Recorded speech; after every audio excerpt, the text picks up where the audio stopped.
திருவள்ளூர் அருகே சரக்கு ரயிலில் தீ விபத்து நேரிட்டிருக்கிறது. திருவள்ளூர் ரயில் நிலையம் அருகே எரிபொருள் ஏற்றிச் சென்ற ரயிலில் பயங்கர தீ விபத்து ஏற்பட்டுள்ளது. தீ கொழுந்துவிட்டு எரிவதால் தீயை கட்டுப்படுத்தும் முயற்சியில் தீயணைப்பு படையினர் தீவிரமாக ஈடுபட்டு வருகின்றனர். விவரங்களை வழங்குவதற்காக செய்தியாளர் எழில் இணைப்பில் இருக்கிறார். எழில், விவரம் என்ன? பிரியா, திருவள்ளூர் ரயில் நிலையம் அருகே வரதராஜபுரம் நகர் என்ற பகுதியில் தற்போது ஒரு சரக்கு ரயில் தீ விபத்து ஏற்பட்டிருக்கிறது. அதாவது இந்த சரக்கு ரயில் நிலையத்திற்கு சற்று அருகில் இருக்கக்கூடிய அந்த பகுதி குடியிருப்பு நிறைந்த பகுதி. அந்த பகுதியில் தான் இந்த சரக்கு ரயில் அரக்கோணம் மார்க்கமாக செல்லும் போது, அதாவது அந்த எரிபொருள் ஏற்றி சென்ற அந்த சரக்கு ரயில் தான் தற்போது தீ விபத்து ஏற்பட்டிருக்குது. தீ விபத்துக்கான காரணம் என்பது என்ன என்பது குறித்து தற்போது விசாரணை நடத்திருக்கு. அதே போல குடியிருப்பு பகுதி என்பதால் அந்த பகுதியில் முழுவதுமாக, அதாவது இந்த தீப்பற்றி எரிந்து இருக்கக்கூடிய நிலையில் திருவள்ளூர் முழுவதுமாக இந்த கரும்புகை ஏற்பட்டிருக்கிறது. கிட்டத்தட்ட 10 கிலோமீட்டர் தூரத்திற்கு இந்த கரும்புகை தெரியும் அளவுக்கு பெரிய ஒரு விபத்து நேர்ந்திருக்கிறது.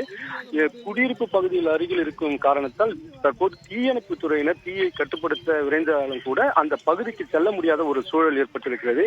ஏனென்றால் அந்த சரக்கு ரயிலில் முழுவதுமாகவே இந்த எரிபொருள் நிரம்பி இருப்பதால் அதில் தற்போது ஒரு பெட்டி முழுவதுமாக எரிந்திருக்கிறது. அடுத்த பெட்டிக்கு தீ பரவக்கூடிய சூழல் ஏற்பட்டிருக்கிறது.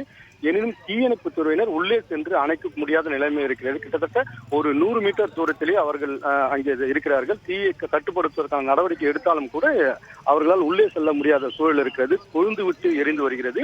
இது மட்டும் இல்லாமல் முதற்கட்ட தகவலாக தற்போது நமக்கு கிடைத்திருக்கக்கூடிய முதற்கட்ட தகவல், இந்த சரக்கு ரயில் தடம் புரண்டு இருக்கிறது. தடம் புரண்ட காரணத்தால் தான் இந்த தீ விபத்து ஏற்பட்டிருப்பதாக ரயில்வே துறை தரப்பில் தெரிவிக்கப்பட்டிருக்கிறது. எனினும் தொடர்ந்து இந்த தீ விபத்தானது ஏற்பட்டிருக்கக்கூடிய சூழலில் அங்கு இருக்கக்கூடிய மக்களுக்கு இந்த காவல்துறையினரும் சரி, அதே போல அந்த தீயணைப்பு துறையினரும் பாதுகாப்பாக இருக்க அறிவுறுத்தியிருக்கிறார்கள். அதே போல இதை கட்டுப்படுத்துவது வந்து மிக சிரமமான ஒரு விஷயமாக பார்க்கப்படுகிறது. ஏனென்றால் இந்த பெட்டியில் ஏற்பட்டக்கூடிய தீயானது அடுத்தடுத்து பெட்டிக்கு பரவக்கூடிய வாய்ப்பு இருக்கிறது. அதே போல தீயணைப்பு துறையினர் உள்ளே செல்ல முடியாத ஒரு சூழல் ஏற்பட்டிருக்கிறது. தொடர்ந்து அந்த பகுதியில் இருக்கக்கூடிய மக்களை அப்புறப்படுத்தும் பணியிலும், அதே போல அருகில் யாருமே செல்லக்கூடாது என்ற காவல்துறையினர் அறிவுறுத்தி வருகிறார்கள். தீ விபத்து பயங்கர தீ விபத்தாக மாறி இருக்கிறது. தற்போது அதனை அணைக்கும் பணியில் தீயணைப்பு துறையினர் சற்று முன்னேறி கொண்டிருக்கிறார்கள் என்றுதான் சொல்ல வேண்டும். ஆனாலும் கூட இது தீ அணைப்பதில் மிகுந்த ஒரு சவாலாக பார்க்கப்படும். பிரியா, தற்போதைய தகவல்களை விரிவாக வழங்கியதற்கு நன்றி எழில்.